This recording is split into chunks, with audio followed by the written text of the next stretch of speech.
This is Phantom Electric Ghost, and we're live on the air with Connie Ellefson, engineer, author, and professional organizer for the first time. Welcome to the show. How are you doing tonight? Great. Thank you so much for having me. I wanted to talk to you about your website, and the topic today we're going to talk about is basically how to, um, why is it so hard to stay decluttered and organized, which we just brought up. And this is going to Hmm. be episode 901 of the Family Electric Ghost podcast. So thank you for being on our 901st episode. So Great. Thank you. clearthespace.com, maybe you could talk to us about that. What is that website if people go to that? They'll see some of the other podcasts I've been on, and they'll see some information about me, some reviews about the book I wrote. There's a couple of audios, a couple of YouTube or videos of I got a thing on YouTube, and then I've got a little clip from my audiobook, which came out a couple of months ago. So there's lots of different pieces of information that have mainly to do with the book. Yeah, for those on the audio podcast, that's www.clearthespace.com. That will be clickable on Facebook, Twitch, and YouTube, and all the other places that we're going to be published. So you'll be able to click through and actually go directly to the website. Want to let people know that we are a featured podcast on the Newsly platform. If you use coupon code GHOST, you get 1 month free premium subscription. We're going to be on that platform later tonight. So you'll be able to listen to the audio version of this podcast there. So, one of the things I wanted to talk to you about, just from the questions you like to answer, is just when you got into this fact about decluttering, like what is decluttering? Maybe you can define what that means. It's it's going through your belongings, or in the case of my book, I'll explain a little bit later. I don't just cover the possessions, because I realized that there could be emotional clutter in our brains, mind clutter, emotional clutter, and there's also physical body clutter that can slow you down. But when it comes to the possessions, that's what most of us are familiar with. It's anything in your house or office that is not something you use regularly, or maybe even once in 3 years or whatever. You basically never use it, or Hmm. you don't love it. If you love something, even if you don't use it, it still adds to your life to have it there. So clutter kind of gets in your way of having your best life because you keep stumbling over it. Either your eyes get caught as you look around the room and you feel sort of depleted, or you're literally stumbling over it. So it just slows you down, basically. That's the simplest way to say it. So you were saying it's like in a physical sense, and it's also potentially like maybe like things like the baggage people talk about. Is it in that sense too? Like Right, baggage right. people carry? Yes. I realized I grew up moving around many times. My dad had a job in the oil business, and we moved every 6 months to a year. And my first 5 years, we lived in a trailer that was 8 feet wide and 43 feet long. Oh, So wow. it was 344 square feet for four people. And we never seemed to be that crowded. So I assume we didn't have much stuff. And then when I grew up and had my own family, we started accumulating possessions. And at one point, we moved from one house to another. And it took me and five big guys 4.5 hours to load all of our stuff into a moving van.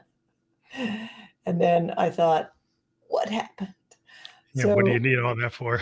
right.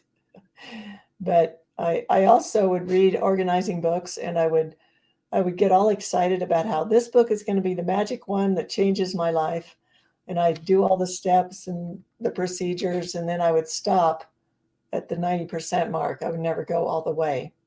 And eventually I realized there's something going on here that's keeping me from completing the project. So, what's that all about? And I realized it could be emotional clutter holding me back. For some reason, it was terrifying to go ahead and finish up the whole thing. Hmm. So I just started the whole ball rolling. Yeah, I guess like there's a lot of stuff. My wife made me go through a process where we had a junk removal place come and take all this stuff, and I was like really trying to hold on to a lot of it. Uh-huh. It's like, oh, I'm gonna use that. Maybe I'm gonna use that. I'm like, no, no, Mhm. we're gonna get rid of it now. Right. And it's like hard because there's some stuff is like, yeah, you say, oh yeah, I'm gonna like you never touch it, but like maybe I'll touch it. Maybe I'll, Right. I got stuff from my college books from going to school. Do I Right. really need those? Now that I'm 55, is like when I was 20 something, do I really need to have that? Some of it maybe, but yeah, you never you have to go through things and like, do you have antiques? Do you have collectibles? Do you have stuff that like toys? Like Mhm. I was a big thing into toys. I Uh-huh. was I was carrying around all these toys that my daughter had from Japan. That we Mhm. lived in Japan for a while, and when we made a decision, well, those are so unique, we can't really get rid of that Mhm. because like you're never gonna get that again. Right. So like, how do you make those judgments in like in terms of like what is actually? I guess it's a personal decision what you think Mhm. is important. Yes. It's different for every person. You don't know. I had one client that I was trying to help downsize a massive wardrobe, and with every garment that I would look at that I would think, "Oh my goodness, that is so boring and insipid." Like, why I'm sure she's gonna wanna get rid of that. But that would be the one shirt or whatever that she really loved, and she'd say, "Oh, that's really pretty," and she'd wanna keep that one. So, I'm just like, I can't I can't Yeah. judge what anybody else considers worth keeping, and there's so you kind of have to figure out your own story or what inspires you, what Hmm. really gets you going on the idea of actually letting go of the stuff. So in my book, I mentioned like 10 or so different things that could inspire people from you're just a really kind person, so you'd like to pass along your belongings that you're not using to someone that could actually use them. So for some people that inspires them. They're going to donate it to a thrift store or something, or give it away to somebody that may not have as much. That really inspires them. But it's different for everyone. So you might think with your collectible toys, maybe you could go ahead and sell them and use them to take a nice trip with your family. So it's kind of an inspiration, and it's just unique for each person. I Some people, like, you could say this is just an exercise. Say the flood was coming to your house in an hour. So you don't Oh. have to leave right this minute. You got an hour and you've got some help. People can help you take out what you really value. If you look around at your belongings, what would you take and what would you leave behind? So Hmm. that's a really big clue to what you actually value Yeah, the that's a good most. test Yeah. because yeah, I think there's like an emotional connection. Mhm. I have an emotional connection to like some of the stuff I have, with my for my daughter, in Mhm. Japan. Yeah, Yeah. because it was like that was such a unique thing. She was in preschool and kindergarten in Japan, and she Mhm. got all these toys that you really can't get anywhere else. Right. And we're like, that to me is like I've always said, we're not touching that. Mhm. Other things can go, but that's staying because it's just something I just, I think that her kids might want it, Uh-huh. even if she doesn't think it's important. But Right. yeah, it's like well, you never know what so you could look at something and somebody actually has a story that's Right. tied to that dress or tied to Exactly. that object. And when you look at it, you can't see that unless they Right. tell you. Yeah. So that's why sometimes it helps to have assistance with when you're trying to downsize. If you have a professional organizer that you've hired or a friend that isn't a family member, somebody that won't be as judgmental, Hmm. then you can tell the stories about the belongings. And then if somebody listens, empathically, they listen carefully, and you don't feel silly about it, then sometimes it's easier to let go Hmm. if you have someone you can tell your story to. And Yeah. then you also most people will recommend starting with the easy things, the things you don't really care about that much. And then as you Hmm. go, you start decluttering and you start feeling that delicious rush. That's the other part of my title. Clear the space, feel the rush. And that's endorphins in flowing through your body when you feel lighter, feel happier, you feel the relief of the release of that stuff going out Oh, of so your that's what life. that And means. The yeah, rush is when you let it go. It's kind of yeah. like now I deal with a lot of like therapists and life Mhm. coaches that talk about like letting go. Yeah. And I think some people are using the material things that are tied to like emotional things, and they're not letting go of Hmm. those moments, Right. and they just don't. Some people don't want to clear that out. Right. They want to hold it for his, and maybe they Mhm. shouldn't be holding it because it's tying them down. It's keeping Right. them like in a box. Is Right. that part of the idea? Is like if Uh-huh. you don't let some of this stuff go, how are you going to move forward? Right. Exactly. I saw a line that said that exact same thing the other day. Very simply, if you want to go somewhere, you have to leave. I Yeah. thought, whoa, that says it all. But the thing is to be kind to yourself and be gentle, because as you get started with the stuff that you don't care about that much, and you start to feel the relief that comes when that stuff is out of your sight and out of your way, then it gets easier and easier to let go of the stuff that you do have a more of an emotional tie to, because you've already figured out how good it feels, and you can compare that. One of the things I have in my book is to calculate how much per square foot your house costs you, or your office, or your apartment, or whatever, dollars per square foot per month. Like if you have a 2,000 square foot house and it costs you 2,000 a month, then that's a Mhm. dollar per square foot, so per month. So if you're spending 100 square feet around your house with maybe a dresser that's holding a bunch of junk you don't use anymore, or just boxes stacked around, that's costing you $100 a month. So Mm. it's $1,200 a year. Then you can ask yourself, is it worth $1,200 at all? Is it worth $100? So just another way to motivate yourself. So how do you keep from when you clear the space? How do you keep from cluttering it up again? Well, that's the thing I realized recently, is time is the fourth dimension in organizing, because you are not going to stop receiving gifts for your birthday or whatever. You're probably not going to stop shopping ever again. So that stuff is going to accumulate a little bit. It's a little bit just the way it did in the first place, a little bit at a time. It's going to build up again, unless you're pretty firm about how I don't have room for this, or you just make it a habit every 6 months or something to go through another purge and get rid of the things that have now become obsolete. And I don't think people, they think that the system of this is how I declutter and organize, and that's going to be my permanent system. No, Yeah. we're very mobile, active people. Even if we're not doing much, we're still, like, I had an experience that really brought it home to me. A couple of years ago, I was in another town and I was staying at an Airbnb, and had a nice little room with a great closet and a great dresser. So all my clothes were tucked away. And I was actually working on the end of my book. So I had my laptop with me and a little book bag and some, the papers of my manuscript. And every night I just work late and I go to bed. I wouldn't put everything away. But in the morning, even with just those few things, the book bag, the computer, the papers, it would still take me 10 minutes to get it all put away, back Mhm. together. I'm like, if it takes that long with like 5 items, you know, what are we doing with, like, I've heard that the average American family may have 100,000 items in their home. So you can really see why cutting your inventory way down would make it a lot easier to keep it maintained.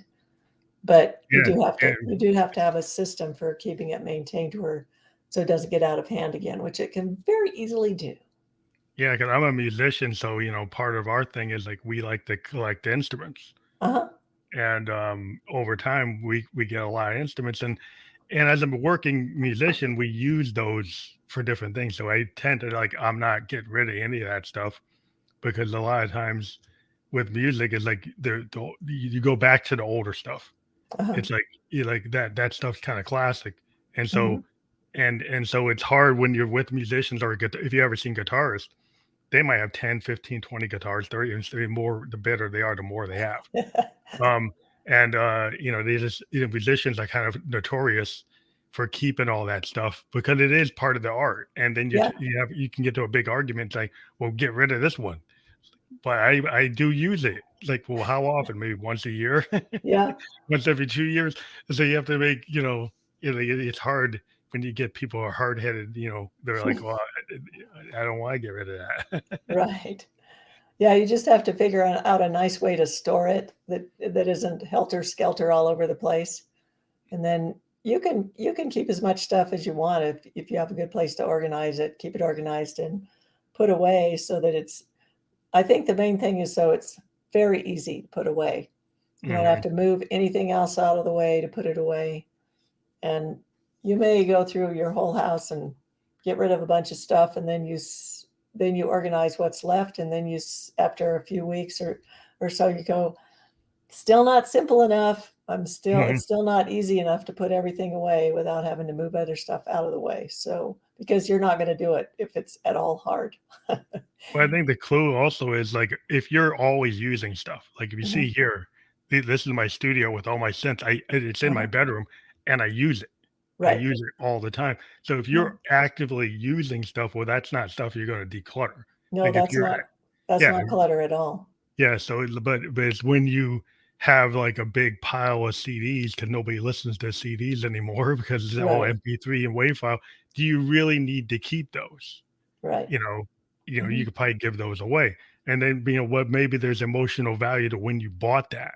Oh, Uh-huh. I bought that, in 1990, and I was with this person, and I remember that moment or whatever.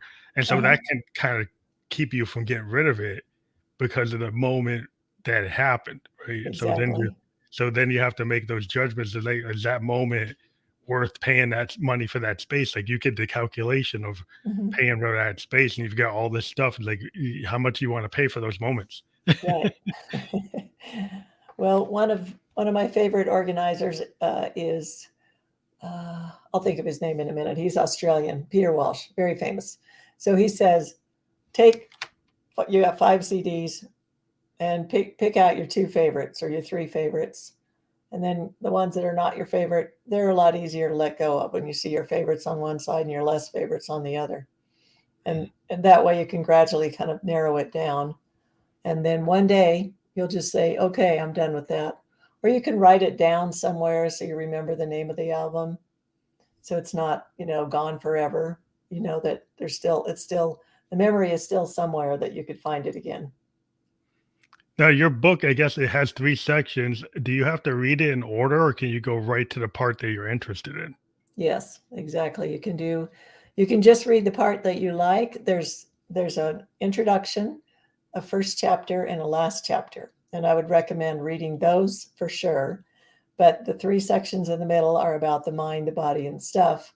So in that case, you can only go to the section you want. You don't have to read the whole thing. They're kind of each one is sort of independent, so Hmm. they could be read without knowing the other part. That's interesting, because like there's like a like holistic thinking. You might want to like get the whole picture, but then if you're Right. kind of like, people are so pressed for time today, we're living in Exactly. like the TikTok real, short attention span.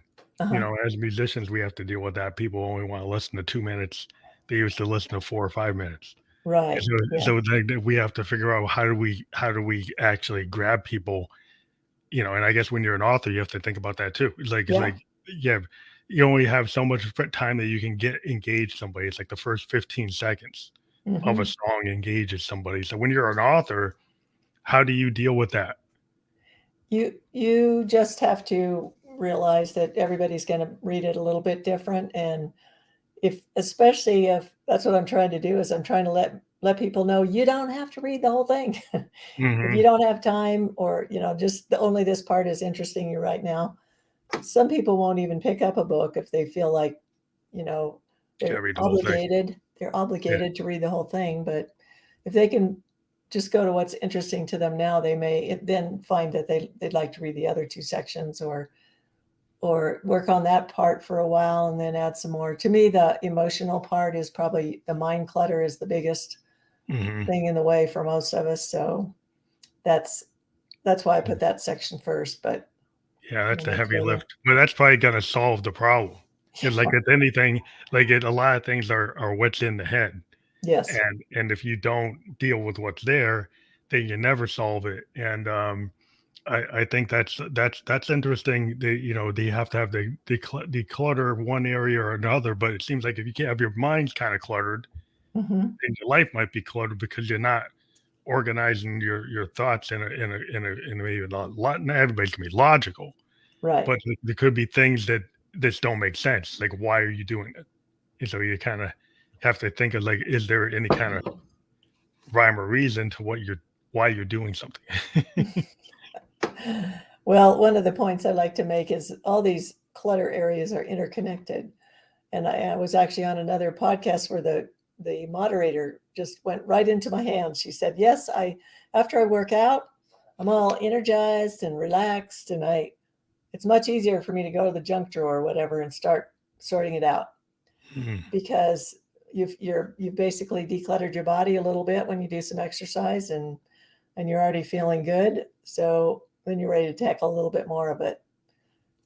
That's why even if you just start in one place, those other places are going to start improving too.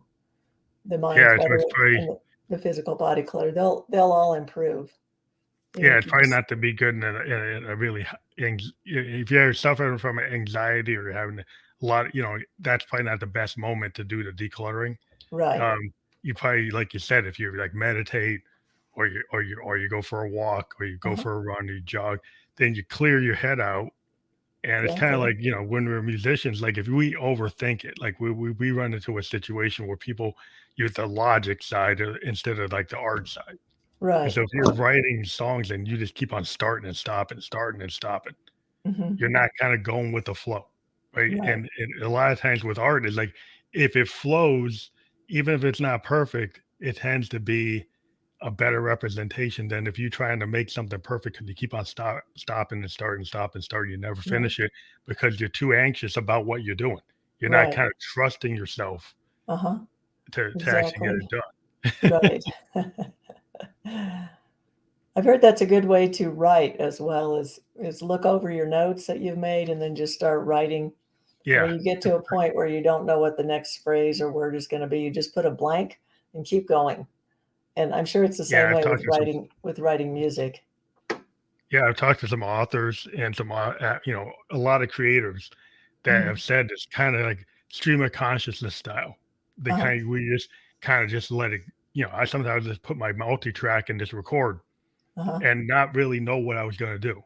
Uh-huh. And as I got older, when I was younger, I used to try to go and write the bars on a sheet and be really, and then I end up like spending all this time trying to organize it. And then I'm like, Yeah. I don't like it. I don't like it. It doesn't sound like heartfelt. And then Uh-huh. when I actually like trusted myself and actually just went with a stream of consciousness and went back to it, a lot Mhm. of that stuff I didn't even expect that I would do it. And Yeah. it was better than what I was trying to plan. Wow.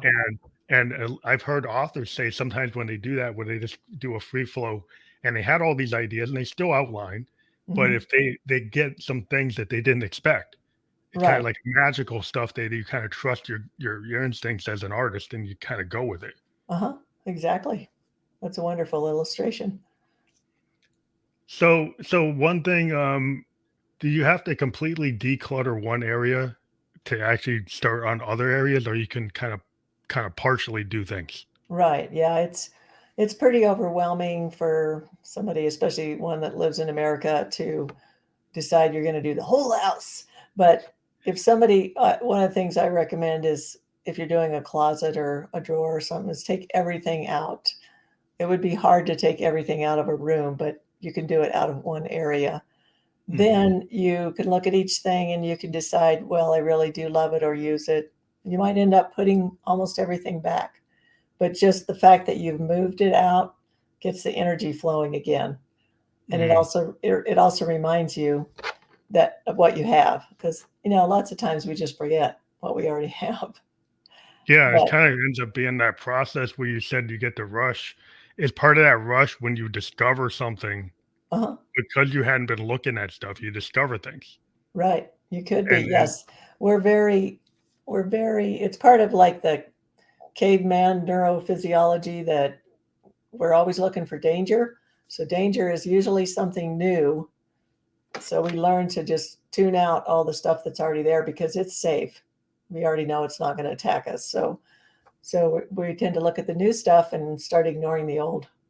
mm, And then if you clean out the closet and you discover something you'd forgotten you had that's pretty fun, that's that's great.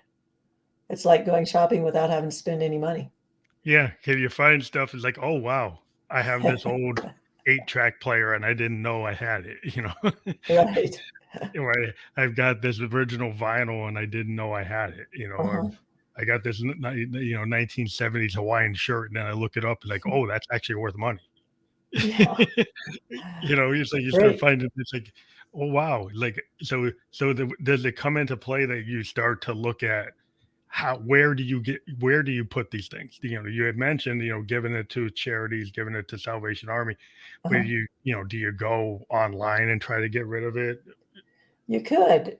It's if you like to do that kind of thing. There are people you can find that will sell stuff for you online and they'll take like a 35% cut of it, but Mhm. then you don't have to do all the descriptions and the photos and Oh, figuring out how to do the software and stuff like that. So there are people that will do that for you. I recently worked with a company on someone who had passed away, and her sister lived far away, so she was trying to get the house ready to sell. And this particular company would sell everything in the house, including half open bottles of shampoo and cleaning wow, stuff. They would everything. just put things in big lots of somewhat similar things, and the people that would bid on it would bid at least $1, but it could go much higher if the thing was very valuable, or even if it was not, it was just something somebody really wants bad. So then the company takes a cut, and they do they have the software, but it's a great way to completely get the house empty Wow, I because didn't even know they had that. Well, you yeah, never know, like, there's a lot of cool things today where, yeah, uh-huh, you'd be surprised that because because, "Oh, I gotta do a tag sale." Well, that doesn't usually work. Now, my right, experience with tag sales is, like, I put everything out there, and I sell, like, 5% of what I put out, and then you end up right. still having everything I had, and I'm like, Yeah, "Well." so so this is when the people come, when they bid on stuff, they know that they have to take everything in the lot. They can't just pick out the best stuff and leave the Yeah. rest, otherwise they won't be able to bid the next time. Yeah, that's what So, happens with the tag sale. People just yeah, take the best stuff and leave you with like, "Oh, I don't know, I guess I gotta trash it." But, right, it's cool to, realize that maybe you don't have to trash it from what you just said. Somebody could take everything, which right, is really cool, mhm, because that's, like, something people are mindful of, like, "Well, I don't want all this going in the dump." right, Maybe somebody actually wants it. yeah, and I'm sure that a lot of the stuff did get thrown away or it got donated or whatever, but at least it's more spread out, it's not just this whole Yeah. load of stuff that's going to the dump all at once. Yeah, yeah, at least you're trying to, because the people you'd be surprised what people want. Oh, yeah, People you might get rid of more of it than you ever anticipated right. versus, like, most of it going into the trash.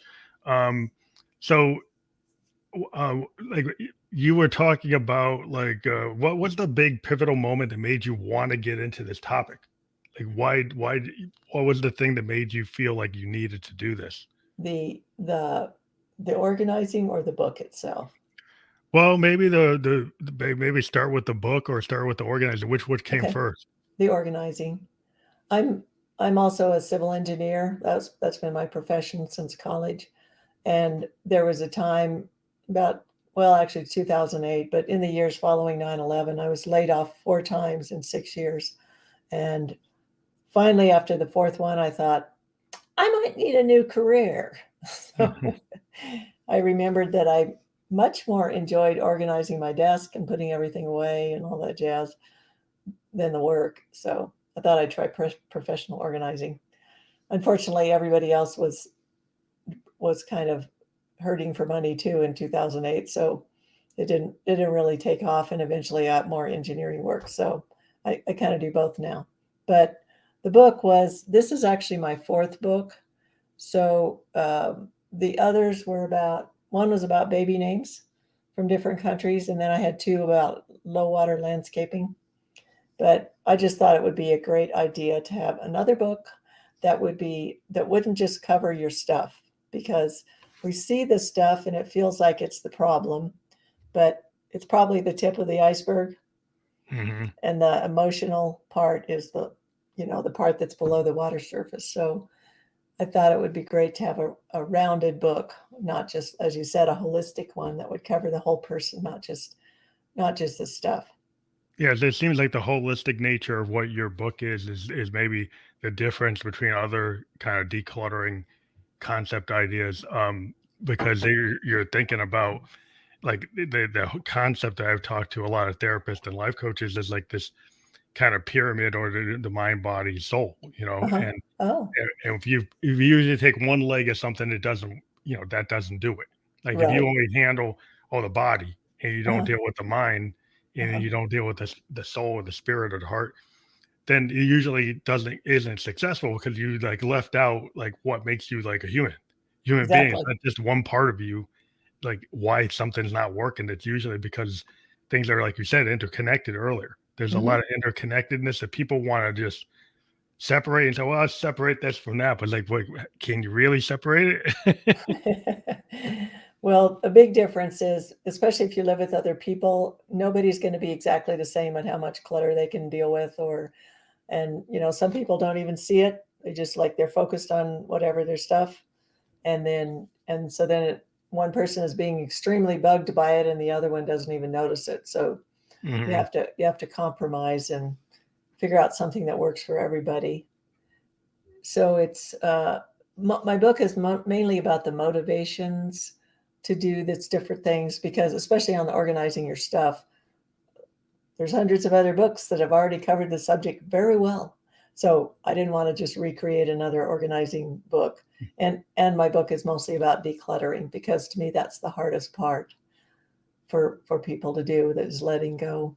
Once you get it downsized to the stuff that you really love and use, then the organizing part is a lot easier. Well, I think it starts to get you into maybe a healthier space with Uh-huh. that kind of mind body. Because if Right. you're cluttering up your life with a lot of stuff, it's that kind of emotional baggage, it's the physical baggage. It's like it taking up the space. Like, how are Mhm. you living in that space? Maybe you don't see it, but other people see it. And it's like Right. you kind of got the tunnel vision. Usually when you're in the middle of something, like, you don't actually see what the issue is until somebody kind of shows you, because you're kind of stuck in your mindset. And Right. if you're stuck in your mindset, you don't see it. Like, when we're musicians, we get stuck on something for 6 months working on a track, and we like, oh, this is it.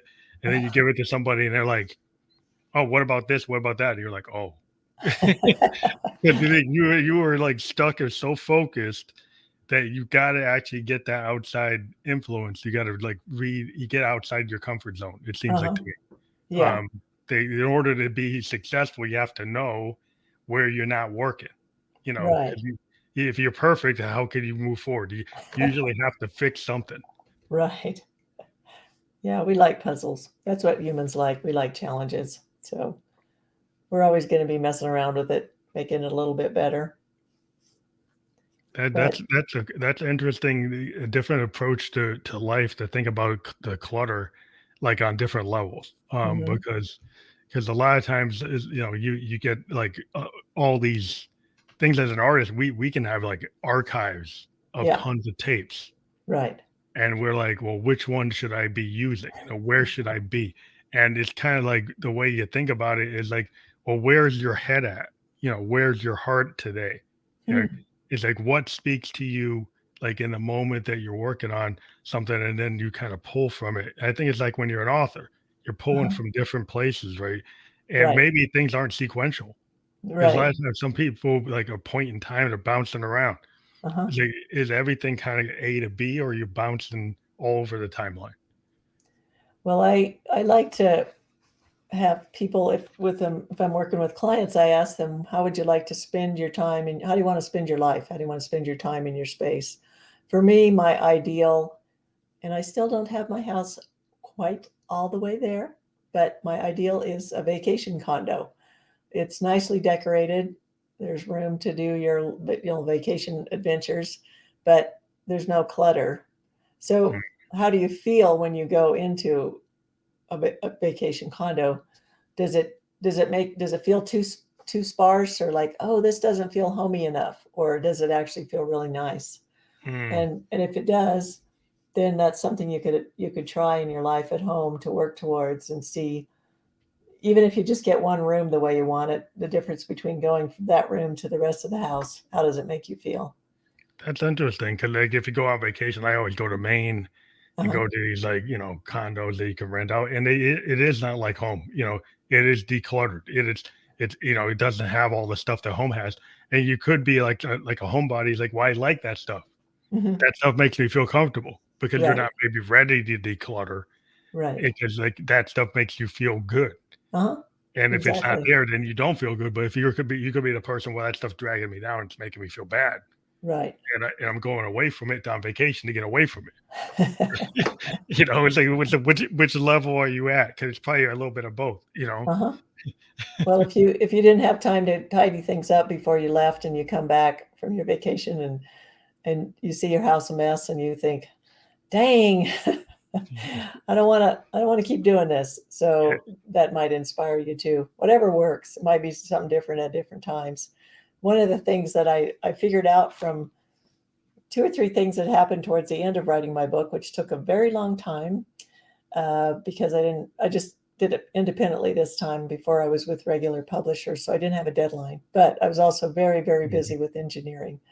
But towards the end of the book, I read one by Dr. Joe Dispenza called Becoming Supernatural. It's about all the things people can do that they don't know they can do. They're much stronger and more creative and so forth than they think they are. It's not about paranormal. It's just like all the mhm, stuff we can do.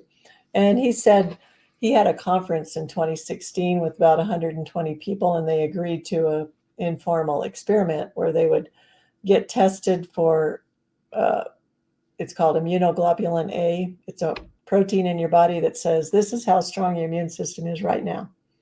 And then he asked them to spend 10 minutes 3 times a day putting themselves in a happy state, like love, gratitude, happiness, just like kind of a 10-minute meditation 3 times a day. So basically they were being happy 30 minutes a day. And they probably were happy to be at the conference too. They probably enjoyed it. So it was probably more than 30 minutes. But anyway, at the end of the time, they were tested again for this immunoglobulin A, and it had gone up an average of 50%. And he said, this is way wow, stronger than any flu shot or vitamin C or whatever that people, and it's all within your own body. And all of a sudden, I just put that together with the rush. I think what these people were feeling was endorphins. That's mhm, that's like the neurotransmitter that makes you feel happy, or it's kind of a painkiller too. If you eat some hot food or spicy food, your brain thinks you're getting burned, so it releases endorphins to help kill the pain, which isn't really there, but you feel really good. So those are all connected. So from that, I went, it wow. seems to me like decluttering or getting to where you feel really good in your home space or wherever you are could be good for your immune system. So I made that big leap. No, I think it makes a lot of sense because, like, I'm a Buddhist and we do meditation, Mhm. and we try to, like, breath control and basically, like, kinda like a Tai Chi type of thing, but basically, when you Right. go and do meditation and you chant or you try to get focus and Mhm. you do breathing exercises, it kinda, clears your mind. Yes. And then when you're a musician, when you kinda get in that zone, like, if you ever see musicians, like jazz musicians, and they're playing, like, we get it makes you happy. Musicians, Mhm. a lot of times we do the work even whether we get paid or not, Oh, just yeah. because actually doing the music is kinda like, an athlete doing exercise or playing sports is like it's like a team thing. And Right. there's, like, this nonverbal communication that happens with a group Uh-huh. of musicians, and it's hard to describe it. It's like when you're working together on a sports team and you win that goal, you win, win that, that match. It's Yes. like it feels like that. And Uh-huh. I think a lot of us, the wow, like I want to keep that kind of that feeling because Mhm. it makes you feel like better. And I bet if you Right. tested musicians after they came off a stage playing, they would probably may test the same way. Yeah, exactly. I bet they would. Well, I also realized I had a yoga class right about the same time as I was finishing all this up, and I was lying under I was lying on the ground. We are doing the last pose of yoga, the Shavasana pose, It's where you lie down on your back and relax everything. And we were outside because it was during the pandemic. We were looking up into the trees. And the instructor had this soothing voice and she was playing some soothing music. And I was just like, oh, I feel so good. And then, and then all of a sudden I just stopped short and I said, wait a minute. It's not the music or the instructor or the leaves or lying down. It's me. I'm the one that released the endorphins. So you can you can turn it on anytime. You don't need to. Yeah, You don't, yeah, I mean, you can kind of you're when you're in the meditation, it's like you could be by yourself. right. You can It's let just like when yourself be happy. yeah, it was just when you're in those other kind of group activities, like being athlete or being Hmm. a musician, you have this connection that's kind of like this nonverbal connection where you're playing, and Yeah. you get that's a different type of thing, where it's a group kind of Hmm. behavior, Yep. um, but each individual person kind of gets into that zone. Right. But but there's a connectedness, Hmm. and that's where it's a little different. But, I think it's just interesting the way the mind can declutter. Like, when I get into the zone playing my instrument, I'm not really thinking about what I gotta do at work, Right. Uh-huh. and part of what, we do as musicians is like, yeah, I got a day job. I'm an IT guy. I'm a designer. Uh-huh. But every day I like to practice on my piano or something because it kind of gets me out of that logical state. It Okay. gets me into this state where I don't have to think about it. You start playing piano, you're not thinking about it. You're just playing it, and it's a cool thing, kind of like meditation in a way, Hmm. because it gets you not to think about your troubles. Right. You kind of just think about the music, Uh-huh. and Yeah, I'm a yeah, musician too, but so I know what you're talking about. But now you're inspiring me. I haven't played. I have a synthesizer. I haven't played it for years. So now I'm going to go do it because you said that. it's a cool thing, and, like, whether or not you're gonna make a hit or not, it's just the act of connecting to it. Like, I've got Moogs and Rolands and Hmm. Yamahas and all those things, but, it's kinda like, "Oh, well, some people get disinterested because they didn't make it big," and the way Yeah. I look at it, I just keep on working on it, and then things happen because I'm Right. not scared to put it out there. I Uh-huh. started pushing my work out whether or not it was gonna be known, and then I got people all over the world listening to it at a small level. And but it's like if it stays in your head, Hmm. no one ever hears it. It's like somebody that sings in the shower. Right. Then they suddenly decide to go to karaoke night or go to a talent show, and they went, wow, you actually have a good voice, but you didn't believe in it. Uh-huh. You have to kind of show people, you know. So I think you have to kind of take that thought of maybe I should declutter. So what's like the first step? Like if it's in your head, but then you don't know what to do, it's like your book would help them figure out Yeah. what that first step is. Right. Yeah. Well, as I mentioned earlier, the first step is what's your dream for your space? Mhm. And you can you can do all the techniques you want, but if you have something like that, like I want my house to look like a vacation condo, that's a lot more powerful than just I need to get rid of half my stuff or whatever, which Mhm. getting rid of half your stuff is a very good goal. But because because then it's a lot easier to move around in your space and put things away and so forth. But it's just whatever inspires you. It's good to figure out what that inspiration is. Maybe you just want to have a cozy home for your family and place to for everybody to play games together, or um, maybe you maybe you want the sparsest, most minimalist house that you can get, so that you can spend all your time out on crazy adventures and not worry about what's happening at home. Or maybe you'd like to Yeah. entertain a lot more and you don't want to have to worry about when people come over that it's going to take 3 days to get the house where you can bear to have people come over. Just whatever inspires you, something simple. And it's usually better to come up with an idea like that than try to put pictures up. You can put pictures of some beautifully decorated space, but it's not going to be your house. So it's better to come up with an idea that really galvanizes your intention and gets you very inspired. Are you a fan of like doing like a top five list or a diary or some kind of documentation of Oh, this? 'Cause, like you can say it, but like maybe like I've been around people that say, well, you need to verbalize or you need to actually create it, put it down in a mhm. diary or a journal, because if you don't, it would just kind of be vapor. It goes away. Right. Yeah. Yeah, it's great to put things down, and I actually do. For several years, I've done a thing where I write down 5 things every day that I'm grateful for, and they could be little tiny things. I try to make them different every day, not just the same old stuff. And then Hmm. I write down 5 things that I call it props. Like, you're just acknowledging yourself for getting something done. And That's a good thing. that could also be very small because what lots of good things happen to most of us every day, and we do lots of good things. We just don't Keep track recognize of it it. because Yeah. we have already mastered the skill a long time ago, so it seems very commonplace. But even just paying the bills or cleaning something, like, it takes a lot of skill to do that. And if you keep track of that every day, and especially the gratitude part, then you see that your life is actually kind of cool. And you tend to forget those wonderful little things that happen every day. So it's wonderful to have a list of you can just kind of glance back through, and even if you achieve some big goal, you tend to forget about it a few days later. So, Yeah, I think a lot of people think about the bad things. oh yeah. They're quantizing all the bad things Hmm. and not actually acknowledging like the good points of Right. where my wife reminds me of this all the time. It's like you've been able to do it, but all you're thinking about is what you can't do.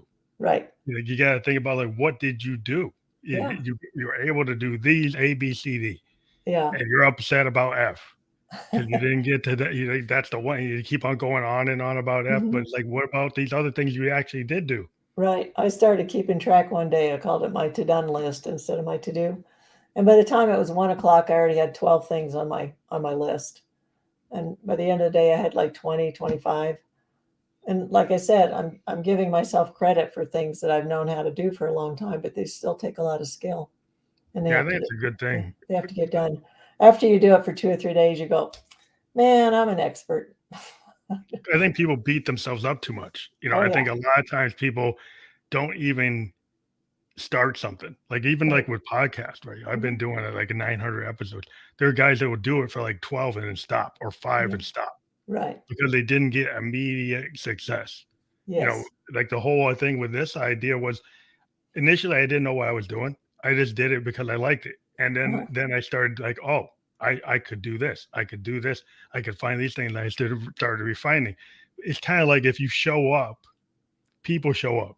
That's a huge achievement to do that so many years in a row and so many podcasts in a row. Well, I think So it's just dedication. Like if it is like a musician, like you get uh-huh. to give up when you're 17 Right. because you didn't get to be like the Monkees or the Right. Beatles, Uh-huh. or you can keep on going because you like it, right? Right. And then things happen because oh, you're a keyboard player and people know you, and then suddenly Mhm. people ask you to work with you. But if you say, ah, well, I didn't get to be John Paul Jones, so I'm going to give up. Right. Well, like not everybody's going to be John Paul Jones. Not everybody's going to be Elton John. It's like so, like if you just like are able to love what you can do. Mhm. A lot of people compare themselves to so many other people, and then they don't appreciate what they can do. Right. I think that's what it stops a lot of people from doing stuff. I've seen so many musicians and artists stop themselves because they didn't hit this goal. Right. And I'm like, well, your stuff's still good, but you don't believe in yourself. Right. So if you don't believe in yourself, nobody's going to believe in you. Right. you know, Exactly. so it's like Well, you got to get out of that mindset. uh-huh. That's one of the hardest things for humans to do. So a large part of what I do is encouraging people to give yourself credit for what you've already done, for all that you can do, and enjoy each day. Since my books came out has come out, I've realized one of my biggest dreams, which is to spend a lot more of my time making videos. I started college Mm. as an art major, but then I didn't know how I'd make a living, so I switched to engineering, and it's been a valuable career. But I missed art so much, and I love photography and videos. So now I'm making TikToks, Oh, that's and cool. it But there's no was gateway, and there are all these gatekeepers before.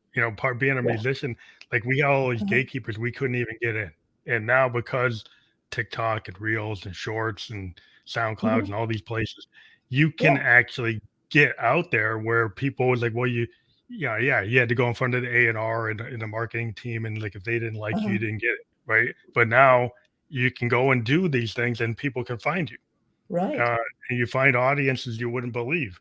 Mhm. the people that actually watch your reel or watch your short or Mhm. watch your podcast. And it's interesting because it's wide open and there's a lot of content, Mhm. but you can find a niche just by being uniquely yourself. Right. That's what I found is like if you are able to, not try to clone it. We're in a society where we like to clone everything, Mhm. but what people actually like is originality. And if you can be true to yourself, you'll find you'll get that audience Mhm. because you're authentic. I think Yes. people are looking for something that's authentic. Like with your book, you wanted to have an authentic voice, something new, and Right. you saw there was all these other things out there, Uh-huh. and you came at it with a different point of view. Mhm. Well, it's been tremendously helpful for me because it's so terrifying when you start. And then but then the more you do it, and the big thing about TikTok is, okay, you didn't do it the best you could. There's things you wish you'd, done differently. Make another one. Go Yeah, on you to just the keep on next doing day. it. Just And so keep on doing you it. have to you get really good at saying, "That's okay. I didn't do the very best, but I tried and I did something." So, Yeah, I think that's the whole world with this podcast is, we give people voices mhm, that before you had to go on TV, you had to go on a public access, you had to go to NPR, you had to do certain gatekeepers there. You couldn't get out because there's certain people that, how am I going to get on a show? oh And yeah. now there's so many avenues for authors, writers, all kinds of people to Mhm, get their voices out there and get to hear. Well, that's one of the big loves I have is just getting out, be able to hear other people's stories and the things that other people are doing or are pushing or mhm, working on. right. And it's interesting to me because you end up being brought around the world talking to all different types of voices, Mhm, and everybody's voice is like it's interesting, to yeah, not have to hear the same people because they would tell you the industry like they just keep pushing the same top 10, top right, 20 people.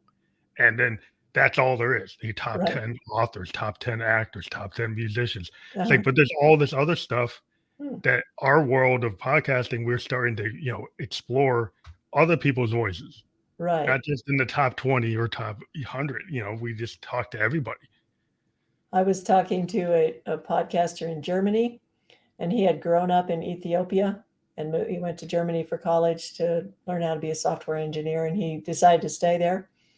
And I was telling him about, you keep the stuff that you love and use, or you get rid of the things that you don't love and use. And so he said, so then if you get rid of all that stuff, then you're surrounded by love, right? Wow. And I said, oh my gosh, that's very profound. Yeah, that really is interesting. See, that's the thing where you never know what people are gonna say. That's why I Mhm. like the live podcast format. Yeah. Is like, you get a scripted format, that's fine. It Mhm. looks professional. Right. It's perfect. But I'm kind of a guy that I like the old style recordings of the 70s and the 50s. They Uh-huh. had accidents, happy Yeah. accidents or errors, but it's actually authentic. It feels real.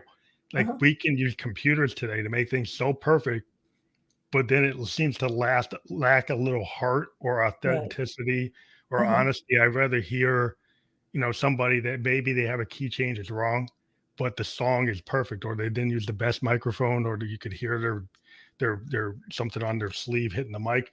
Uh-huh. There's nothing wrong with that if it was heartfelt and it feels good. Mhm. The age of trying to edit out all the mistakes. I Right. think that's a problem today. That Yeah. people have lost the fact that we're humans, Right. and sometimes in art the mistakes are actually part of the art. Right. Well, the huge message in my book that I put in all the sections is first declutter the guilt or the shame. But that's the thing that holds us back from all this stuff that you're talking about is just feeling like you're not good enough. So whatever anybody can do to promote that is great in my view. That's the biggest declutter of all is just getting rid of I'm not good enough or I made this mistake, so therefore I'm bad or whatever. Yeah, yeah, to get people that you don't hear their voice, they get stuck in their head because they're not willing to like put their hand up or go up to the mic or get Mhm. on TV or get on the internet because they're so scared of what other people think, right? Mhm. It's like you got to be. It's hard. There is a lot of fear. I think there's a lot of fear in making that first step. Right. Like it's the first step to do anything. People kind of, oh, there's a lot of trepidation. It's like, what should you know? But I think like that's why you go to coaches. That's why you read people books. If you don't know how to do it, Mhm. you find somebody that can help you do it. Exactly. Right. So you're in that space where you help people. Now, do you actually do mentoring? I haven't done a lot of it, but it's something I could do Mm, easily because a lot of times people, like I said, they just want to have somebody listen to them, and it's it's it's always easy to see what they're doing wrong, in my yeah. humble opinion. No, it's a everybody seems to like to think about decluttering, and most people would like to be more decluttered. And if it comes, it's like sometimes in your life, you got young children or whatever, and you're just not going to have the time for it. So declutter the guilt about not being decluttered, Yeah, definitely. whatever it takes. So I'm all about encouraging people. Have you ever thought about what I've seen a lot of people do nowadays is like the master classes, Uh-huh. or creating like courses. Right. Have you ever thought to take your book and turn it into like a master class video? Yeah, I'm thinking about it, and especially I'm trying to figure out a way to emphasize the video part of it. But yeah, anything that I can do that makes it video because it's like my creative outlet, and I've always loved to learn new ways to take a picture or whatever. So it's yeah, it's a great idea. Yeah, I've been thinking about that because I've been like, okay, I actually should do a master class on how to be like do podcasting Uh-huh. since I've been out here doing it. But I just spent so much time doing it that I haven't taken the space to do it. And it's kind of like, yeah, I actually should do that. And I keep on marking it down. I need to set up some kind of master class and create something out there, but I haven't done it because like every day I'm podcasting. So I'm kind of like on the hamster wheel. Like, well, I'm podcasting so much I can't do it. But yeah, I Maybe think when you get to 1,000, you'll take a break or whatever. yeah, it's like I gotta like turn it off for like a month or two so I can set it up. Yeah. And then you're kind of like, well, I don't know if I should turn it off because I'm already on the hamster wheel. I'm Yeah. doing. That's just it's kind of like having a job. So Yeah, because yeah. you kind of once you get on that trend and you start doing it, then you're like, well, how do I stop doing it if because I actually have an audience, Uh-huh. and then you're scared like if I stop, am I gonna lose my audience? So you're kind of like, oh, I don't know if I want to do something else, Well, but I bet maybe with 900 episodes, you could probably yeah, I probably redo could. I replay a few of them and just let people know this is from 2019 or whatever, but, hope you taking a like it. hiatus. Yeah, well, Yeah, TV does that, so yeah. I could do that. I I met some guys my ex-husband and I had a martial arts school, and so we met some people that were famous in the jujitsu world. It was a family of brothers, and they said that every month they would take off 2 or 3 days and just go on a, weekend getaway or something, but every year they would take off an entire month Oh and do wow, something completely different. that's a good And idea. and I thought, "Wow." So, a little sabbatical like that, it might Yeah, bring like a amazing teacher, things to your life. teachers would have time off during the the in between courses, Uh-huh. for the semesters, they go off and do, something else. Right. Um, it's when you're in your day job, you're like I'm a data guy, doing my day job. It's a 40-hour job. Yeah, Mhm. so and I'm doing this on top of it. So, artists, we always, have our day job and then have the gig we like to do. Right. But so I'm in that kind of space. But it's been great talking to you, and we want to let people know again to go to your website www.clearthespace.com. Again, that's going to be clickable when this is fully published on Facebook, YouTube, Spotify, Apple, iHeartRadio, all these different places that we're at, and we will provide a landing page where people can just go or watch or use whatever tool in podcasting they want to use to actually experience this podcast again. Uh-huh. We're on most of the platforms, so they'll be able to check it out everywhere they want to. Great.